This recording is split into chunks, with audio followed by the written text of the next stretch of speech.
បាទជំរាបសួរប្រិយមិត្តជាទីមេត្រីថ្ងៃនេះខ្ញុំធ្វើសម្រងអត្ថបទចេញពីកាសែតជាផ្លូវការរបស់ Fresh News ជាភាសាអង់គ្លេសសូមធ្វើការចែករំលែកជាភាសាខ្មែរដោយសម្រួលចេញជាភាសាខ្មែរព្រោះជាអត្ថបទមួយគិតថាសំខាន់ទាក់ទងនឹងច្បាប់ចរាចរណ៍ហើយនិងគ្រោះថ្នាក់ចរាចរណ៍ដែលក្នុងពេលថ្មីនេះគឺកំណើនការស្លាប់បុកគ្រោះថ្នាក់ក្នុងរឿងស្រវឹងគឺមានច្រើនអញ្ចឹងសូមធ្វើការអានអត្ថបទសម្រួលជាភាសាខ្មែរជូនបងប្អូនហើយអត្ថន័យនៃពាក្យសម្រាប់ការរៀនជាភាសាអង់គ្លេសក៏អាចចែកជូនបងប្អូននៅក្នុងdescription របស់ YouTube channel នេះដែរបាទឥឡូវយើងចូលមកដល់ផ្នែកចំណងជើងទៅបងប្អូនអាចឃើញយើងដាក់តែចំណងជើងបងប្អូនអាចចូលទៅមើលបាននៅ Fresh News ជាភាសាអង់គ្លេសក្រសួងមហាផ្ទៃស្នើឲ្យរឹតបន្តឹងកន្លែងនេះស្នើរឹតបន្តឹងការអនុវត្តច្បាប់ចរាចរណ៍ឡើងវិញចាប់ពីថ្ងៃទី1ខែកញ្ញាតទៅខណៈដែលគ្រោះថ្នាក់ចរាចរណ៍មានការកើតឡើងនេះកើតឡើងអាចថាកើតឡើងគួរឲ្យសម្គាល់ដែរបងប្អូនអញ្ចឹងមកដល់ខាងក្រោយយើងបងប្អូនអាចស្ដាប់តទៀតគឺឯកឧត្តមឧបនាយករដ្ឋមន្ត្រីក្រសួងមហាផ្ទៃបាទនេះសសុខាបានស្នើសុំសម្ដេចធិបតីហ៊ុនម៉ាណែតនាយករដ្ឋមន្ត្រីដើម្បីដាក់ឲ្យអនុវត្តច្បាប់ស្តីពី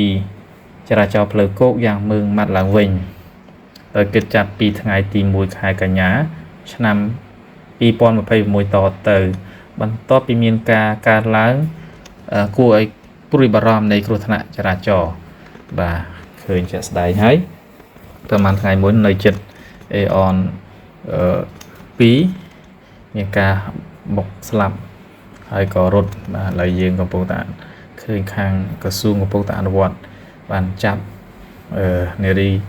រូបនឹងដាក់ទៅចូលទៅក្នុងការគុំខាំងនៅពេស៊ី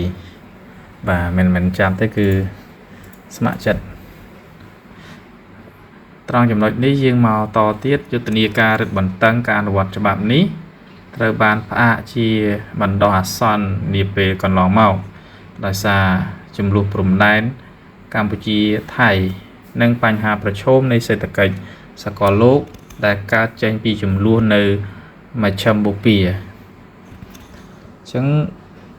យោងតាមសំណើរបស់ឯកឧត្តមសសុខាយុទ្ធនាការរឹតបន្តឹងការអនុវត្តច្បាប់ជាថ្មីនេះនឹងផ្ដោតជាសំខាន់លើតំបន់ដែលមានអត្រាគ្រោះថ្នាក់ចរាចរណ៍ខ្ពស់រួមមានរាជធានីភ្នំពេញខេត្តព្រះសីហនុខេត្តកណ្ដាលខេត្តកំពង់ស្ពឺនិងខេត្តស្វាយរៀងបាទអញ្ចឹងខេត្តទាំងប្រមាណនេះគឺមានអត្រាគ្រោះថ្នាក់ខ្ពស់ជាការព្រួយបារម្ភខ្លាំងការអនុវត្តច្បាប់នេះនឹងផ្ដោតលើបទល្មើសចរាចរណ៍ធ្ងន់ធ្ងរទាំងឡាយណាដែលជាមូលហេតុបង្កឲ្យមានគ្រោះថ្នាក់ធ្ងន់ធ្ងររួមមានការបើកបរលើសល្បឿនកំណត់ការបើកបរក្រោមឥទ្ធិពលនៃគ្រឿងស្រវឹងបាទឥឡូវនឹងបើកលឿនហើយมันមានការចាប់គឺស្រវឹងផឹកស្រាស្រវឹងបើកបានដោយសេរីបាទការបើកបំពេញសញ្ញាចរាចរណ៍មានរំលោភស្តុបបំពេញស្តុបគេជាដើមឬបំពេញសិទ្ធិអត្ថិភាពនិងការដឹកជញ្ជូនទំនិញលើសទម្ងន់ឬខុសលក្ខណៈបច្ចេកទេសសុវត្ថិភាព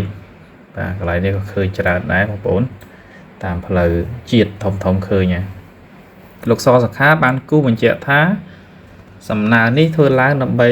ឆ្លើយតបទៅនឹងការកើនឡើងយ៉ាងគំហុកនៃគ្រោះថ្នាក់ចរាចរណ៍ចាប់តាំងពីការរឹតបន្តឹងច្បាប់ត្រូវបានផ្អាកនាពេលកន្លងមកបាទអញ្ចឹងអត្ថបទនេះបងប្អូនអាចស្ដាប់ដោយសារហើយអ្នកប្រិយមិត្តដែលចង់បានជាការបកប្រែពាក្យកន្លឹះភាសាអង់គ្លេសមកខ្មែរអាចចូលមើលនៅក្នុង description បាទហើយនេះជាព័ត៌មានមួយដើម្បីយើងបានទទួលជ្រាបនៅថ្ងៃខាងមុខអាចនឹងមានការប្រកាសយ៉ាងណាយ៉ាងណីទៀតខ្ញុំ បានធ្វើការជំរាបជូនជាបច្ចុប្បន្នភាពបាទអរគុណប្រិយមិត្តសូមជួយចែករំលែក Subscribe ដើម្បីបានព័ត៌មាននិងពាក្យគន្លឹះជាភាសាខ្មែរមកពីអង់គ្លេសតទៀតអរគុណច្រើន